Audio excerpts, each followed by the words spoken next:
શબ્દ ઉચ્ચારણ.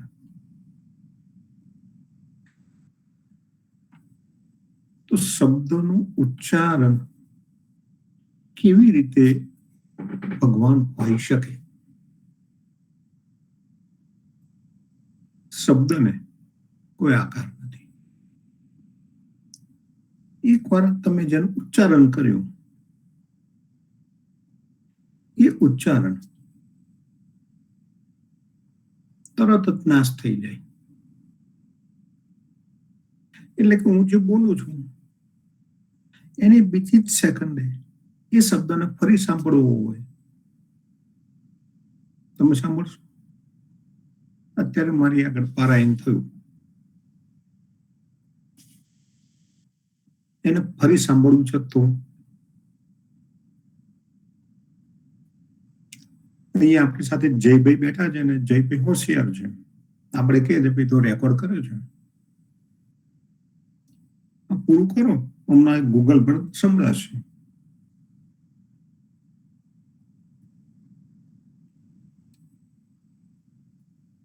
તો એ તો જુગાડ થયો. આપણી પાસે એક સાધન હતું, આપણે એને રેકોર્ડ કર્યું, સંગ્રહિત કરી રાખ્યું અને આપણે સાંભળ્યું. પરંતુ હંમેશા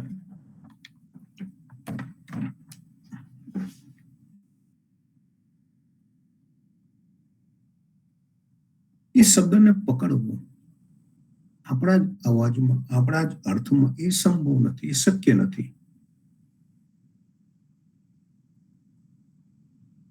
તો વચન એ પરમેશ્વર કેવી રીતે હોઈ શકે? બીજી વાત,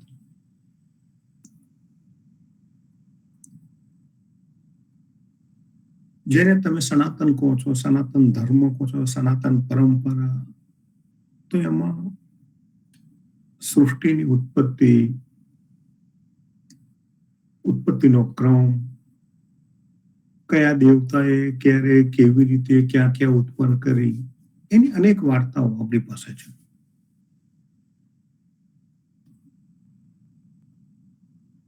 જો વિષ્ણુ આધારિત પુરાણ છે, એમાં વિષ્ણુને મહાન બતાવ્યા. શિવ પુરાણો, શિવ આધારિત પુરાણો એ શિવને, મહાદેવને મોટા દેવ બતાવ્યા અને મહાદેવમાંથી સૃષ્ટિની ઉત્પત્તિના કારણો બતાવ્યા. દૈવી ઉપાસનાના સાધનો છે, દેવી દેવતાઓની ઉપાસના કરીએ છીએ અને જે દેવો મળે છે એ બધા દેવીઓએ, એટલે કે અલગ અલગ દેવીઓએ સૃષ્ટિની ઉત્પત્તિ કરીને કેવી રીતે કરી એના કારણો આપ્યા છે.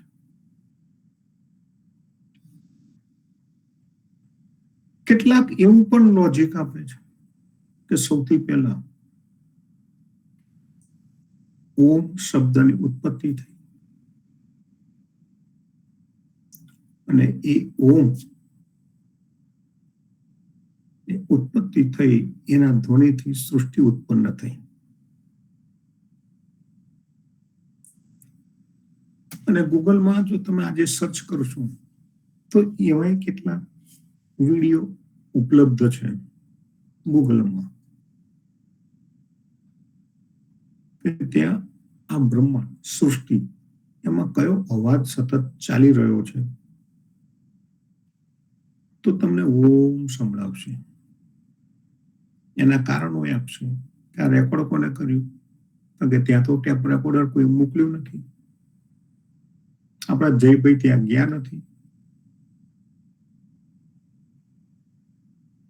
તો ઉપર ઓમનો અવાજ કોને રેકોર્ડ કર્યો? તો કે નાસાએ જે રોકેટ મોકલ્યા અને નાસાએ બ્રહ્માંડમાં કોઈ અવાજ આવે છે કે કેમ એ રેકોર્ડ કરવાનો પ્રયત્ન કર્યો તો એમને ઓમ સંભળાયો.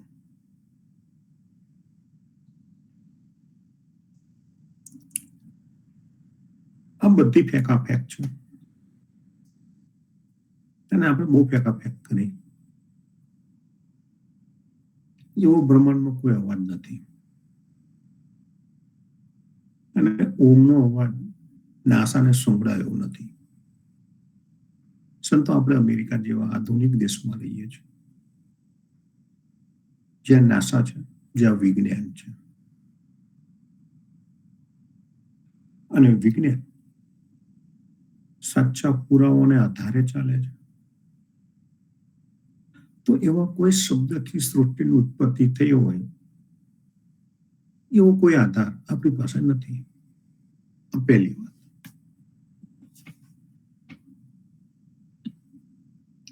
તો જીવનમાં જે પ્રકૃતિનું વચન એ જ પરમેશ્વર. તો વચન એટલે શબ્દ, ઉચ્ચારણ, બોલવું. તો હવે આપણે એની મથામણમાં પડીશું. કેટલી ચાલશે એની ખબર નથી, પણ દર પૂનમે મળતા રહીશું. અને દર પૂનમે આની મથામણમાં આપણે રહીશું કે જીવનજી મહારાજે શું સમજાવ્યું અને આ કેમ. તો વિપુલ કુમારે પહેલું વાક્ય વાંચ્યું હતું કે ભાઈ તે માટે કૃપાનાથને ત્યાં જવું પડ્યું. તો વચન એ જ પરમેશ્વર. આપણે એને કૃપાનાથ, જીવનમાં જે કૃપાનાથ શબ્દ પ્રયોગ કર્યો છે. આપણે જે મહોત્સવ કરીએ છીએ, ઉત્સવ,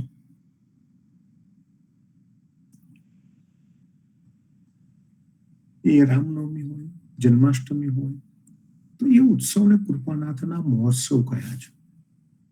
જીવનમાં જે રીતે ઓળખાય છે કે આ કૃપાનાથનો મહોત્સવ છે. અને જીવનમાં જે આજ સમાગમમાં કયું છે એ આપણે જોઈશું કે ભાઈ કૃપાનાથનો મહોત્સવ હોય તો દલની રાહ જોશો નહીં. જેને જે મળે એ લઈને જજો, પણ મહોત્સવ ઉજવજો, આનંદમાં રહેજો. મોટે ભાગે તો એમ થાય કે ગુરુદ્વારે જવાનું હોય, મંદિરમાં જવાનું હોય તો ખાલી હાથે ના જવાય. ગુરુ દક્ષિણા લઈ જવી પડે.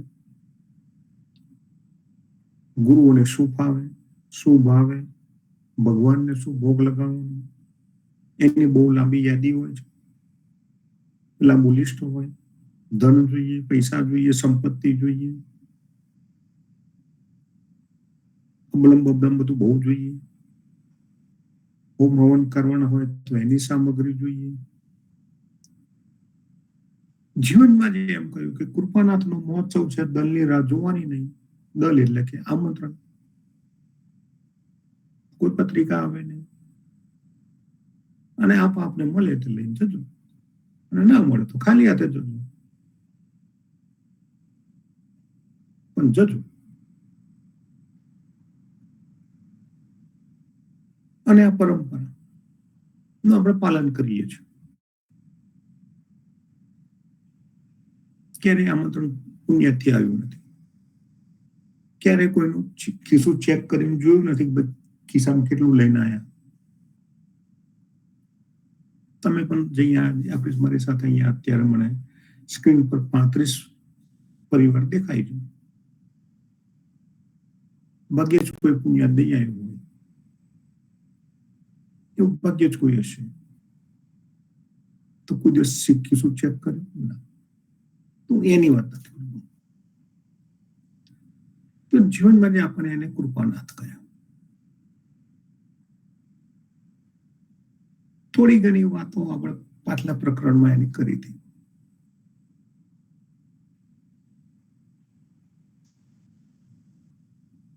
તો પ્રશ્ન એ નથી રહેતો કે કૃપાનાથ કોણ.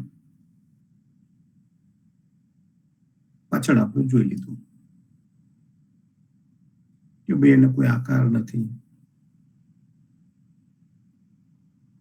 એને મુરલી મનોહર પરમેશ્વર કહીએ છીએ, પણ એ પેલો મુરલી વગાડનારો જેને આપણે ફોટામાં જોઈએ છે, તસવીરમાં જોઈએ છે, કે મૂર્તિઓમાં જોઈએ છે, તો એ નથી.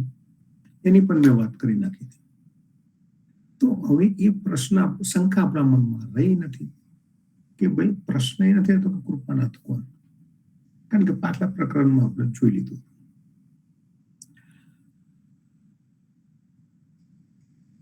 બીજી વસ્તુ, પાછલા પ્રકરણમાં આપણે બીજો એક શબ્દ પ્રયોગ પણ જોયો કે આપણે એને ભક્ત વત્સલ કહી ગયા છે. ભક્ત વત્સલ, તો કે ભક્ત વત્સલ કેમ? તો કે એને અનેક ઠેકાણે જવું પડે, અનેક જગ્યાએ જવું પડે, અનેક સ્થાનોએ જવું પડે, જે એનો ભક્ત રહેતો હોય તેને જવું પડે.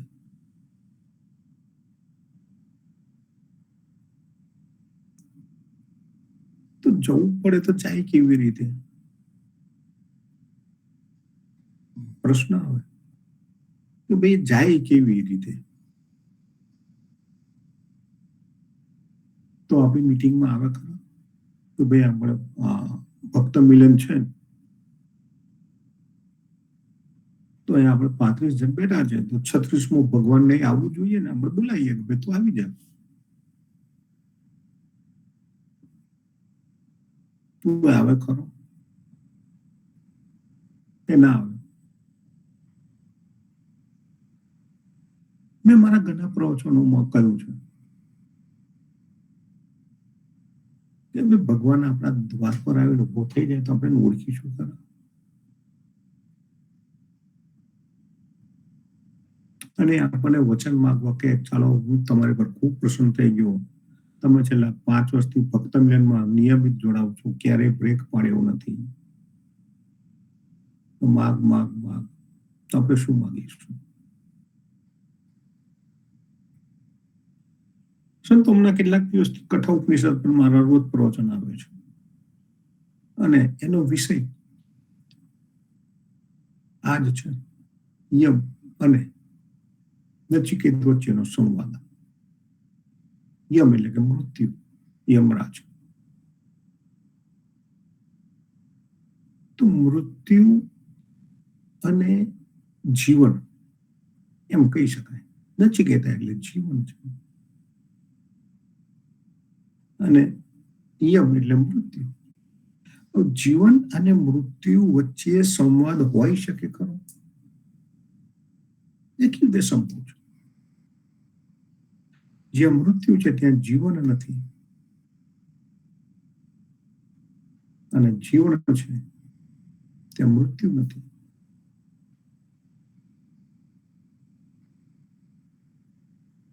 અને મૃત્યુ હોય તો જીવન રહે નહીં. આપણે કઈ ભાઈ તો મરી ગયા, આપણે કઈ ગયા, ઓકે તો નથી કઈ ગયા, તો મરી ગયા. મરી ગયા એટલે એમનું જીવન પૂરું થયું. અને જે જીવતા છે એમની પાસે મૃત્યુ નથી. આ તો દિવસ અને રાત જેવું છે. કોઈ દિવસ આપણે ચંદ્ર અને સૂર્યને એક સાથે જોયા?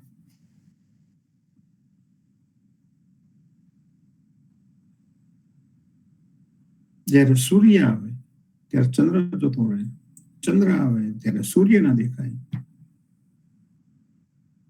બેમાંથી એક જ દેખાય. બે સાથે ક્યારેય રહી ન શકે.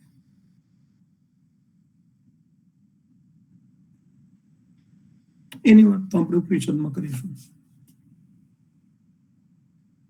અહીંયા આપણે સમાગમના પ્રકરણને આપણે વાંચીએ આગળ, તો શા માટે જવું પડ્યું કૃપાનાથને? આગળ આપણે ભક્તવત્સલ કહી ગયા છીએ, ભક્તવત્સલ પરબ્રહ્મને ઘને ઠેકાણે જવું પડે. કેમ કે તે બંધન મુક્ત હોય છતાં પોતાના ભક્તો વડે બંધાયેલો છે. 5 તત્વ, 3 ગુણનો આદેશકારી અને તેનાથી મુક્ત, કર્મ કરવા છતાં કર્મ રહિત, જેને કશું જ સ્પર્શતું નથી, જેનો જન્મ, જરા કે મૃત્યુ નથી, તેનો ક્ષય નથી, એવો અક્ષય અગોચર પરબ્રહ્મ જે જયદેવજીએ ગાયો, અધ્યવજીએ ગાયો, આવા ભક્ત પરાયણ, પરંતુ આવા પરબ્રહ્મને ઓળખાવે કોણ? આપને સ્વરૂપ વિશે વાત કરી, તેના દ્વારા જ તેને ઓળખી શકાય.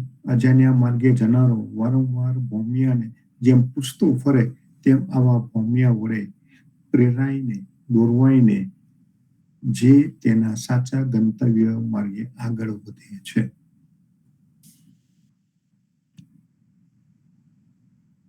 જો કોઈક અજાણ્યા પ્રદેશમાં અજાણ્યા દેશમાં આપણે ગયા હોઈએ અને જવું છે તો આપણે કોને પૂછીએ? ભોમિયાને. સમજો આપણે અમેરિકામાં રહીએ છીએ તો અમેરિકામાં આપણને ખબર છે કે ક્યાં પણ જવું હોય તો પહેલા આપણે શું મંગાવીએ છીએ? તમારું લોકેશન મોકલો, એડ્રેસ. પછી આપણે એને ગૂગલ મેપમાં નાખીએ અને ગૂગલ મેપમાં આવે અને એ મેપ જ્યાં લઈ જાય એ રસ્તે રસ્તે આપણે જઈએ છીએ અને કોઈ દિવસ શંકા નથી કરી કે આ ખોટી જગ્યાએ લઈ જશે તો ના, ત્યાં લઈ જાય, તમને પહોંચાડી દે. પણ પહોંચાડે ક્યાં? તો કે નજીક પહોંચાડે. ભોમિયો આપણે ક્યાં પહોંચાડે? અહીંયા આજુબાજુમાં ક્યાંક છે, તમે શોધી જુઓ.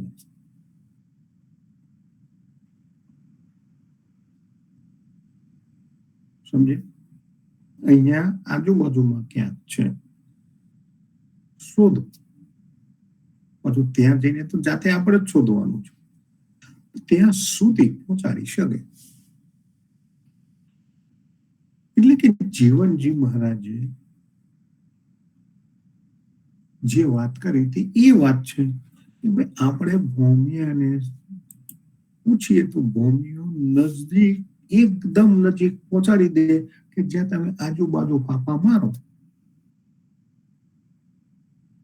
તો એ સ્થાન તમને મળી જાય. ત્યારે ફાંફા મારવા પડે, એટલું કરવું પડે. તો એનો અર્થ એ થયો કે જીવન પથ ઉપર આધ્યાત્મિક માર્ગે આપણે ચાલવું છે તો જરૂર કોની છે?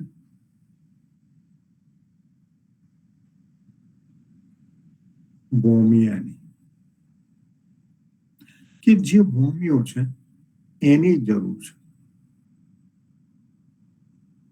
આપણે એની ઓળખ શું આપી? બહુ મોટા મોટા શબ્દો આપી દીધા. 1008 ફલાના ઠીકના આગળ એટલા બધા વિશેષણો ઉપમાં લાગી જાય.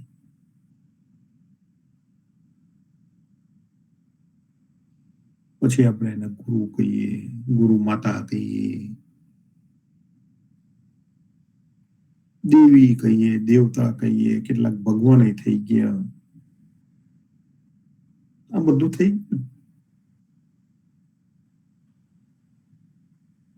અને પછી એમાંથી અમને અભિમાન પણ આવે કે અમે જ છીએ, અમે કહીએ જ આ જ સાચું, કેમ કે અમે ભોમિયા છીએ, અમે અહીંયા આવેલા છીએ.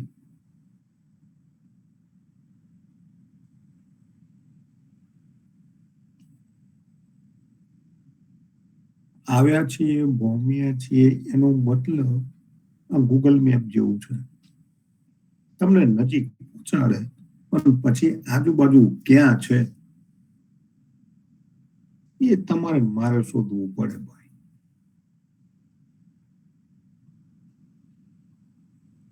હું અમેરિકામાં આવ્યો, ઘણી બધી જગ્યાએ ફર્યો, ઘણા બધા સરનામા મોકલ્યા, એટલે ત્યાં નજીક જઈએ પછી પાછો ફાફા મારવાના પેલું મકાન કેટલે, કારણ કે તે ગૂગલ બંધ થઈ જાય. જેવો નજીક પહોંચ્યા એટલે ગૂગલ મહારાજ બંધ. શોધતા નહીં મેળવે.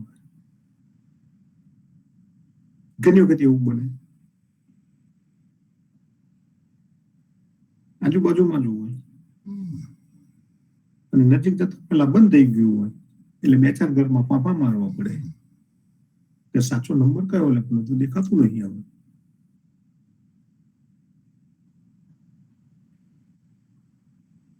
અમે નરેશભાઈ સાથે લવાડમાં ફરવા ગયા હતા તો એક બે વખત તો એક રાઉન્ડ મરાવે, આજુબાજુ ફાફા મારાવડાવે, પછી ખબર પડે હું આવી ગયું. તો ભૂમિઓ આપણને આવી રીતે ક્યાંક ઉતારી દે, પણ એ ભૂમિઓ છે. વિશેષણો આપીને આપણે એને મોટો બનાવ્યો છે. એ વિશેષણ છે ને એ આ બધા વચન એ જ પરમેશ્વર.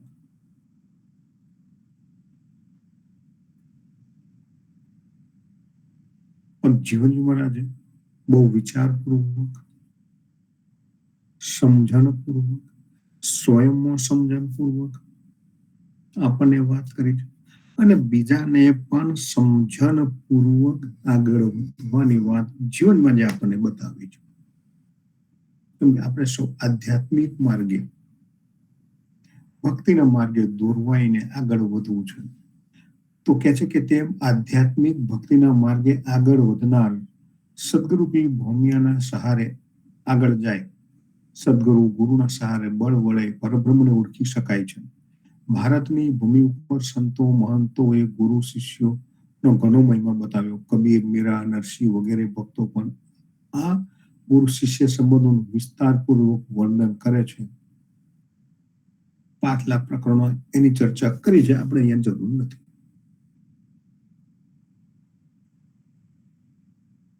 પરંતુ અહીંયા શરૂઆત કરી કે ભગવાને જવું પડ્યું તે શું? જવાબ આપીએ તો પરબ્રહ્મનો સ્વાભાવિક મૂળભૂત સ્વભાવ અથવા ગુણ એટલે કે લક્ષણ છે તે બધે જ વ્યાપ્ત છે અને બધે જ સર્વત્ર રહેલો હોવા છતાં વિશેષ રૂપમાં ભક્તો પાસે તે વધુ નિકટ છે. ફરીથી પ્રશ્ન એ છે કે નિકટ છે તો કેવી રીતે? તે દેખાતો નથી, તે શું? વળી તે દૂર છે તો કેટલો દૂર? પરબ્રહ્મ નિકટ છે એવું કહેવાય છે. ઘણી વખત આપણે કહીએ ભાઈ ઘટ ઘટમાં છે, પણ ઘટ ઘટમાં છે પણ એનો આધાર શું? કોઈક તો આધાર હોવો જોઈએ, એ દેખાતો નથી. એનો કોઈ અનુભવ આમ જોવા જાવ તો સીધી રીતે દેખાતો નથી. એને સ્પર્શ કરી શકાતો નથી, એનો જીભ પર મૂકીને આસ્વાદ નથી લઈ શકાતો, એને સાંભળી શકાતો નથી. બોલતો હોય તો એ સંભળાય કરો કે ભગવાને મને આજે આ કહ્યું, કોઈ સાંભળ્યું? તો એને સાંભળી શકાતું નથી, એને જોઈ શકાતું નથી, એનો આસ્વાદ માણી શકાતો નથી, એનો સ્પર્શ થઈ શકતો નથી. કે મુલાયમ છે, સખત છે, હલકો છે, ભારે છે. કેમ કે કબીરજીએ એમની સાખીમાં એમ કહ્યું હતું કે ભારે કહું તો બહુ ડરું, હલકા કહું તો झूठ, मैं कहा जानू, નહીં ના કબહુ ન દીઠ. જો એને હું ભારે કહું તો બહુ ગયું. કારણ કે જો ભગવાનનું વચન છે, ભાર છે, તો એ ભારને હું ક્યાં સહન કરીશ? આપણી તાકાત કરી? આપણે કેટલા વજનને ઉઠાવી શકીશું? જો જે આખા બ્રહ્માંડમાં વ્યાપીને રહેલું છે, કણ કણમાં રહેલું છે, એને આનું નિર્માણ કર્યું છે એવું કહીએ છે, તો એ કેટલો વજનદાર હોય? તો એને ઉચકી શકાય? તો કે હલકા. અને ભારે કહું તો બહુ ડરું, હલકા કહું તો જો ના ના એ તો બહુ હલકું.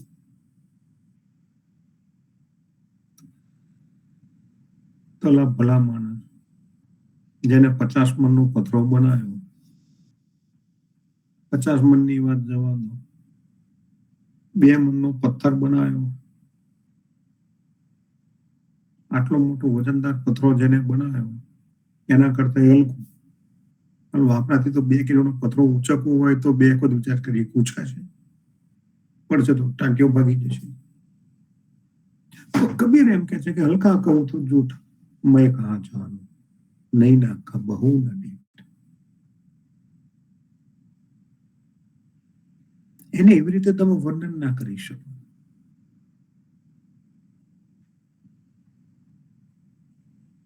એને નામ ના આપી શકાય. હવે નામ ના આપી શકાય તો આપણે કે ભાઈ તો અનામી થઈ ગયો. હવે અનામી છે એમ કહીએ ને તો પણ તમે નામ આપો તો તમે અનામીથી પણ ઓળખો છો. અનામીનું પણ તમે નામકરણ કરો. તમે કહો કે અદૃશ્ય છે, એનો મતલબ કે દૃશ્યમાન પણ હોઈ શકે, તો તમે એને આકાર પણ આલ્યો. એ નિરાકાર છે તો આકાર આલ્યો. તો આ બધી રીતે કોઈ રીતે એની ઓળખાણ શક્ય નથી. એ નિરંજન છે, નિરાકાર છે, નિર્લિંબ છે, નિર્રૂપ છે, આકાર વગરનો, રંગ વગરનો, રૂપ વગરનો, વજન વગરનો, એવું પણ આપણે એના માટે કહી ના શકીએ. એ પણ સાચા શબ્દ નથી.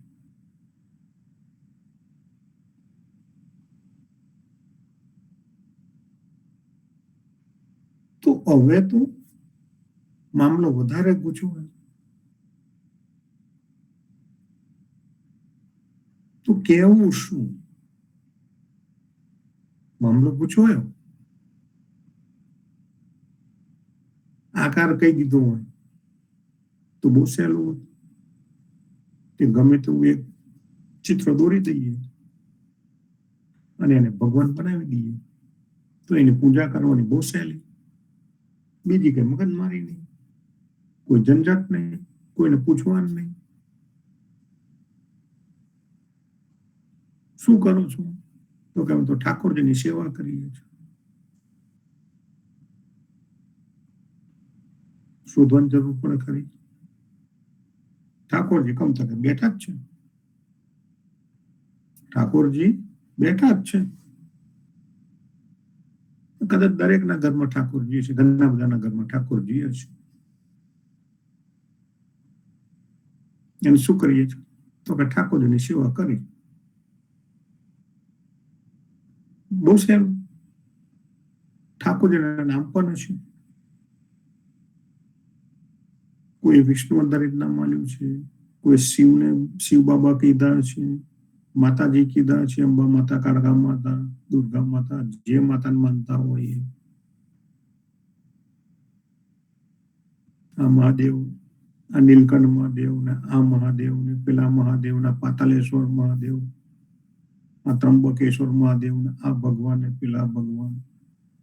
કોઈ વ્યક્તિઓના ફોટા મૂક્યા છે કે જે વ્યક્તિ આ જગતમાં જન્મ્યો અને એ પોતે ભગવાન થઈ ગયો કે ભાઈ હું જ ભગવાન. તો કેટલા એને ફોટા ચડાવી દીધા, ચાલ ભાઈ તું ભગવાન, તેરે નામ કી જય જય કર. તો એવા છે ને લોકો. અને આ એકદમ સરળ રસ્તો, સરળમાં સીધો સીધો, કશું વિચારવાનું નહીં, બધા ડબડા બંધ કરતા.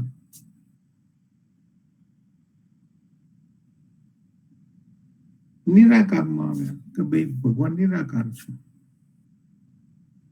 તો નિરાકાર જે આવ્યું તો ભાઈ આકાર છે તો નિરાકાર આવ્યું, રૂપ છે તો અરૂપ આવ્યું. રૂપ છે, રૂપ કહો તો રૂપ ખરું કરી શકાય? તો અનેક પ્રશ્નો ઉત્પન્ન થાય.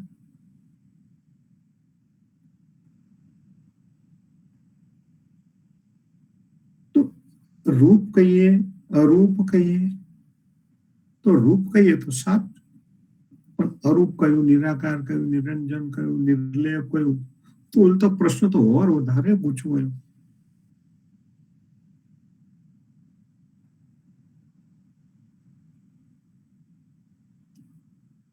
એવી રીતે આપણે ઓળખી નથી શકતા.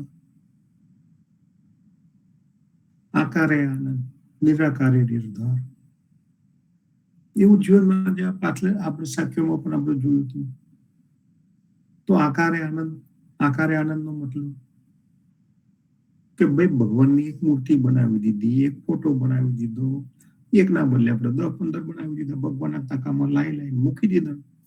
તો કે હનુમાન દાદાને ગોઠવ્યા, મહાદેવને ગોઠવ્યા, કૃષ્ણને ગોઠવ્યા, જીવનજી મહારાજને ગોઠવી ગયા, રામને ગોઠવ્યા, કૃષ્ણને ગોઠવ્યા, માતાજીને ગોઠવી દીધા. પછી આપણે થાય હાશ, બધા બહુ થઈ ગયા નહીં, બહુ થઈ ગયું, ચાલો આ 15 ગોઠવાયા છું ભાઈ, તો કેટલો આનંદ આવે. અને પછી આપણે એમ કહીએ કે ના, જો અમે કોઈ રીતે અંધશ્રદ્ધામાં નથી, અમે તો બધા માનીએ ભાઈ, આપણો કોઈ ભેદ જ નથી.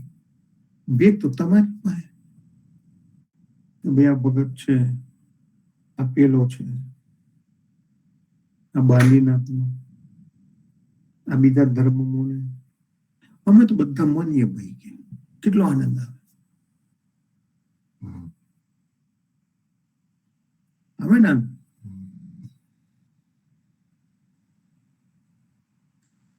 આદિ જગત ગુરુ શંકરાચાર્ય 1200 વર્ષ પહેલા, આજની વાત નથી કરતો, આને અજ્ઞાનતા કહેતા. આ શું છે? તો કે અજ્ઞાનતા છે. તો આનંદ શેનો? આનંદ જ્ઞાનનો હોવો જોઈએ કે અજ્ઞાનતાનો?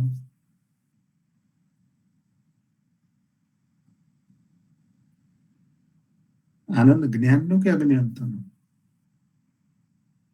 આપણને અજ્ઞાનતાના આનંદમાં રહેવું છે. લોકો કયા આનંદમાં છે? તો કે જગત અજ્ઞાનતાના આનંદમાં છે.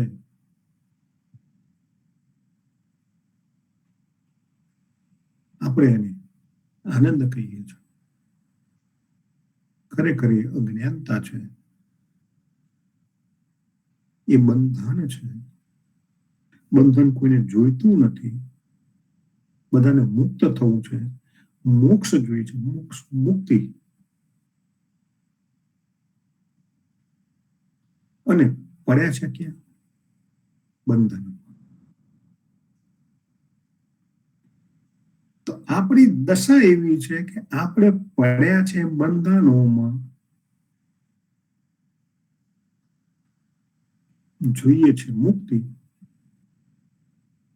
બંધન થી છુટકારો નથી થતો. કેવી રીતે છૂટવું એનો રસ્તો નથી મળતો. વળી બંધન પ્રત્યેનો મોહ નથી જતો, અને મુક્તિ જોઈએ છે.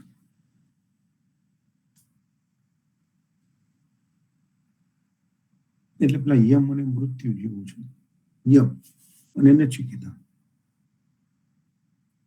જેનો સંવાદ હું રોજ કહું છું,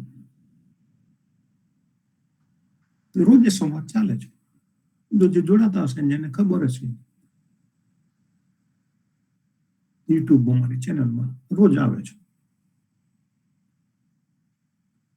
બસ આપણી આવી દશા છે. નથી મૃત્યુ સમજાતું કે નથી જીવન સમજાતું. તો સમજવું શું જોઈએ? મૃત્યુ સમજવું જોઈએ કે જીવન સમજવું જોઈએ?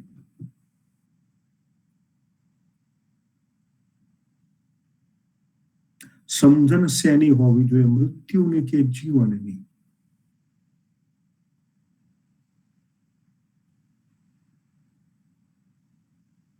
કદાચ બહુ હોશિયાર લોકો એમ પણ કહે બંનેની જોઈએ,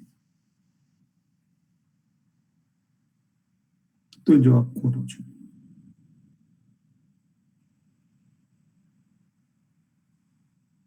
એ જવાબ તદ્દન ખોટો છે.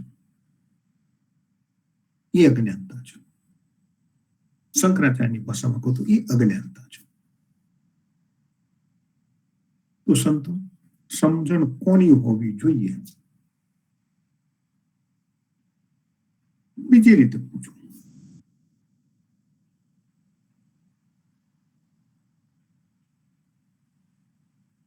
દિવસ અને રાત. અમેરિકામાં તો તમારો સૂર્ય આવી ગયો છે. હું કેનેડામાં બેઠો છું. હજુ અહીંયા તો મરકું થયું છે. હજુ ચંદ્ર છે, સૂર્ય નથી આવ્યો. હજુ એને આવતા કલાક લાગશે.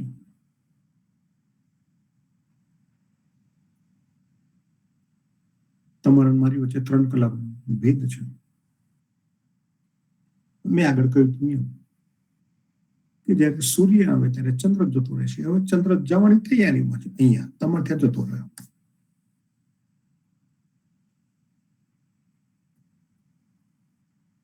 તો સૂર્ય આવે ત્યાં ચંદ્ર જતો રહે, ચંદ્ર આવે ત્યાં સૂર્ય જતો રહે.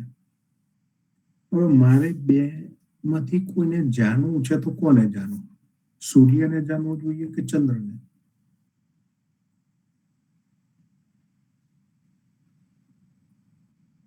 કે ભાઈ બંનેને જવાબ ખોટો છે. એક વિકલ્પ મેં તમને આપી દીધો.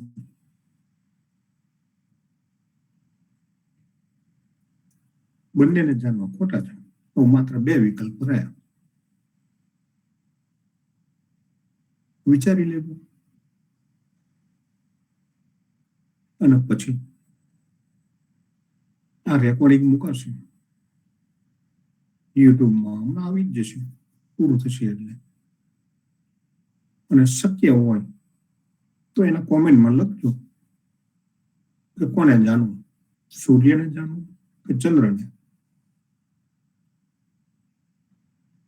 આટલું હોમવર્ક આપું છું. આવતી પૂર્ણિમાએ ફરી મળીશું. વચન એ જ પરમેશ્વર, એક પ્રકરણમાં આપણે ચર્ચા આગળ વધારતા જઈશું અને સમજતા જઈશું કે વચન એટલે શું, કયું વચન. અને વચન એ શબ્દ છે તો કયો શબ્દ જે પરબ્રહ્મ છે એની ઓળખાણ છે અને એ આપણા સર્વના કલ્યાણને માટે છે. તો આવતી પૂનમે મળીશું. ત્યાં સુધી સર્વે સંતો ભક્તોને પૂર્ણિમાના સાદર સપ્રેમ. રામ કબીર. રામ કબીર મહારાજ, ખૂબ સરસ તમે આજે વચન એ જ પરમેશ્વરની શરૂઆત કરી પ્રકરણની. તો કૃપાનાથને કોણ? તો ભક્ત વત્સલ્ય. કૃપાનાથની ઓળખ આપી ભક્ત વત્સલ્ય, પરબ્રહ્મ. પરબ્રહ્મ પોતાના ભક્તો વડે જ બંધાયેલો છે. એને આપણે શોધવો હોય તો આધ્યાત્મિક માટે જવું હોય તો ભૌમ્યની જરૂર છે. તો ભૌમ્ય કોણ? સાચો ભૌમ્ય ગુરુ સદગુરુના સહારે જ પરબ્રહ્મને ઓળખી શકાય. ભૌમ્ય આપણા માટે ગુરુ અને સદગુરુ જ છે. અને કૃપાનાથને જવું પડ્યું તો તેનો જવાબ પરબ્રહ્મ બધે જ વ્યાપ્ત છે. એમને સમજાયું કે આકાર નિરાકારમાં ભરમાશું નહીં અને સર્વત્ર રહેલો હોવા છતાં વિશેષ રૂપે ભક્તોની વધુ નિકટ છે.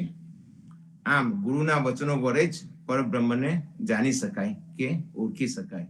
આમ ગુરુમુખ ભક્તોએ ગુરુના શબ્દો વચનો શ્રદ્ધાપૂર્વક સાંભળવા જોઈએ અને ગ્રહણ કરવા જોઈએ. તો સંતો, ગુરુ દ્વારા જે વચન પ્રાપ્ત થાય છે તે પરબ્રહ્મ વાચક શબ્દ છે, તેમાં શંકા રાખવી નહીં.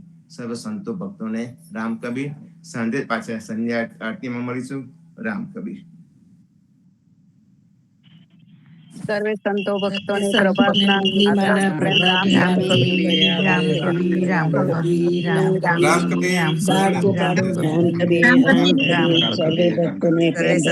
ભક્તોને પ્રભાતના રામ કબીર.